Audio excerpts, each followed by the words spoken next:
folks, it's a lovely flipping hot day again, too hot. It is flipping boiling out there, it's boiling in here. Windows open both sides, still hot. It's 25 degrees in here and I'm flipping hoping it's gonna go down. Anyway, start with to mum and daughter I met in Morrison's today that came over, introduced herself. It was really nice to meet you. I don't know your names, but hi. This video is about what happened to the dreams and the visions, and it's inspired really from the times that generally when I'm sitting in a coffee shop or something having a coffee, the sort of times of day when it's more the older people and the up and coming echelon, and I look around sometimes at the people and I think a lot of these people are the sort of people that probably look at me, the way I dress and the way I act and everything, and probably thinking, you're ever going to flip and grow up? You don't do these sort of things anymore. And I sort of look at them and I look around and I think, I see people, I just see people, and I see people playing at being old. I don't know if you understand what I mean. I think you can get to a certain age and you suddenly say, I'm old, I'm going to play at being old now. So there might be a goth subculture, there's punk subculture, there's the metal, whatever. And in those cultures there's people of all sorts of ages. And I suppose you could say, if you want to, they're playing at it, but then there's old and you can play at that and you don't have to. And it took me back to the 60s and that, because I was there in the 60s, teenager, getting towards the end of my teens, and it was an exciting time. I prefer looking back at the 80s, but I was there in the 60s. Exciting time, it was all new, everything was changing, outlooks were changing, people's views on things were changing, the music was changing, the fashion was changing. You weren't only getting one fashion like in the past, you'd probably get one, maybe two. There was becoming all sorts of different fashions, different genres and all sorts. Very exciting times, and it was a new period of dreams and visions. And if you were there, you can look back and you can remember all that. If you wasn't, you can Google it or whatever, and you can look back and you'll see all the stuff that's around out there that sort of shows you the sort of people that we were at that time. And like I said, it was full of dreams, it was full of passion, it was full of visions, it was full of the future, what we're going to do, how we're going to change things. This is going to be totally different, there's going to be a new society, all this, that and there. All this passion within people. What happened to it? Where did those dreams and those visions and that passion go? Because the people I see that are playing at being an old person, they weren't. They were youngsters. They maybe a bit older than youngsters, but they were there at the beginning of the outdoor concerts and Woodstock and the bands that were all the rage, just going plinkety plonk, which we thought were fantastic, but when you look back at them it is sort of plinkety plonk.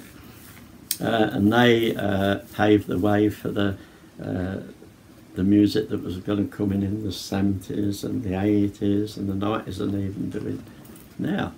some of the great bands and everything started around that time.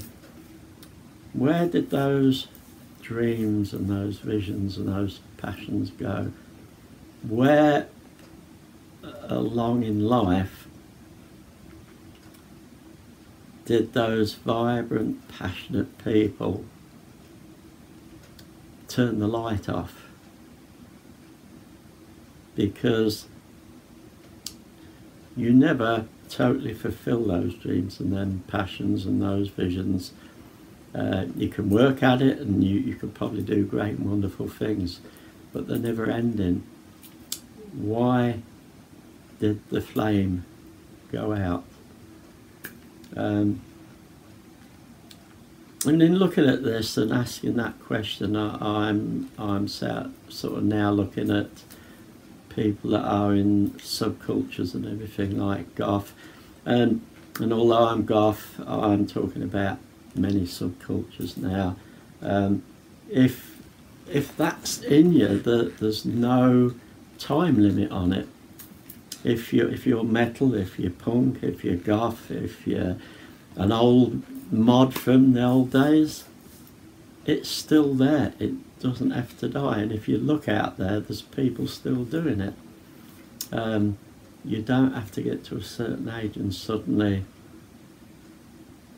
put yourself out to pasture, and because all that passion's still in there. And if any older people are looking at this now, you know that inside here you're still that flipping youngster that enjoyed all those things. And why are you boxing it up and putting it in the attic? Because it's not making you bloody happy, is it? Because what's inside wants to get out. The funny little thing that I often think about when I look at this topic, makes me laugh, because although I'm looking at people that are boxing themselves and putting themselves in the attic or whatever, people don't realise just how much the older generation is out there still doing their thing. It doesn't always stand out, and it makes me laugh with the youngsters. I think every generation of youngster that comes along does it. They look at somebody in the 20s or 30s and go, what the hell do you know about fashion? Hang on, what do you know about flipping music? What do you know about trends?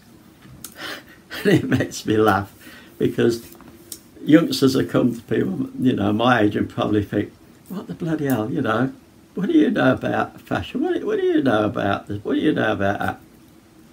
We know a flipping lot about it. And it makes me laugh, because I think, hang on, if it weren't for us oldies and the oldies before us and the oldies before that and the oldies doing the Charleston and the Black Bottom and everything, you wouldn't be doing the things that you're doing today. It really makes me laugh. And I think to myself, you just don't know, kids.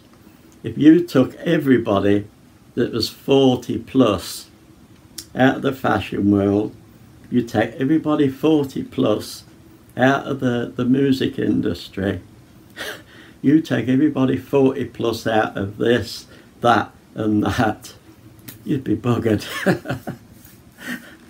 There would not be any music industry left. Well, there'd be Justin Bieber. There'd be no music, hardly any music industry left. Not that there was much cop anyway. Fashion would be, I suppose it's still be there, but a lot of the fashion you see now is still inspired by the old ones. And if they don't inspire it, they're the ones that put it out there. So you can come up with stuff, but if you ain't got the old fogies there with the knowledge and the backing and everything, sometimes it don't go very far. So yeah, so it makes me laugh a little bit when I look at youngsters and they think, bloody hell, you're 25, you're 30, you're all sodding old, ain't you? What do you know about dancing? Oh, bloody hell, flipping it. What do you know about kissing? Oh, that's gross. Ew. Yeah, actually, they can put you out to pasture. Anyway, apart from that, let's get back to the original thing.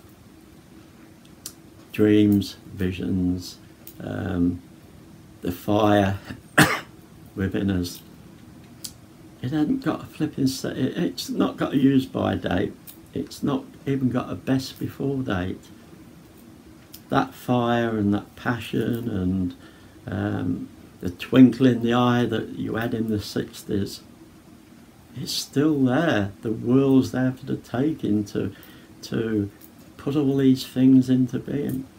And if you was born later, if you're born in the 70s, if you were born in the 90s, because even if you was born last year, there's still going to come a time when you've got that option. Keep them flipping dreams and passions going, or put yourself in a box in the attic. I would love to see these older folks that are still young inside take them flipping boxes back out and say, you know, sod it. I'm not particularly that happy being what I am, because I'm subduing the person that I really feel that I am. Because you can play the bloody old game all you like. You can play the three-piece suit man, I was going to say some names, but I don't know what the flipping heck women's dress designers are. Dresses. I mean, you can wear all them, you can be that sort of person, but you know inside really that flipping person that spurred you on all those years is still there. And if you don't want to go back to being like this, be the three-piece suit man or something, but be true to yourself and have that passion going, and just be the old hippie in a three-piece suit. Let's stop putting yourself in boxes and in the flipping attic and everything, okay? Next, just think of, I can't stop bloody laughing. Next time a kid or something says to you, what the hell do you know about this, that, or the other? Just have a bloody good laugh about it, because they've just got no flipping idea. Oh dear. And I'll tell you what, if nothing else, that's flipping cheered me up on a Sunday, that has. So, come on folks, get the flipping boxes out the attic. All you out there that have, and spurring your subculture along, good on you. So have fun. Don't do anything I wouldn't do. Yes, it still means there's not a lot, but that's life. I'm not going to tell you what I wouldn't do. So it's your problem, isn't it? See you later.